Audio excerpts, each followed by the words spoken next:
4 മാസങ്ങൾ പ്രത്യേകമായി ശ്രദ്ധിക്കേണ്ടതായ മാസമാണ്. ഒന്ന് ദുൽഖഅദ മാസമാണ്, മറ്റൊന്ന് ദുൽഹിജ്ജ മാസമാണ്, മൂന്നാമത്തേത് മുഹറമാണ്, നാലാമത്തേത് പരിശുദ്ധമായ റജബാൻ.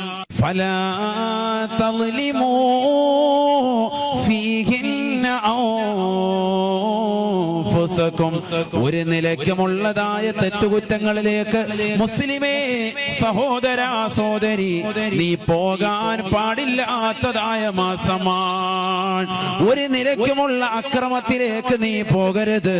ഒരു നിലയ്ക്കുമുള്ളതായ മോശപ്പെട്ട പ്രവണത നിന്നിൽ നിന്ന് തീരെ ഉണ്ടാവാൻ പാടില്ലാത്തതായ മാസമാണ് ഈ പവിത്രമായ 4 മാസമെന്ന് വിശുദ്ധമായ ഖുർആൻ. ഈ 4 മാസങ്ങളിൽ തീരെയും തെറ്റ് ചെയ്യാൻ പാടില്ല. ബാക്കിയുള്ള മാസങ്ങളിൽ പാടില്ല, ഈ മാസങ്ങളിൽ തീരെയും പാടില്ല. ഇത് വളരെ പവിത്രമായ മാസമാണ്. അതെന്താ അങ്ങനെ പറയാൻ കാരണം?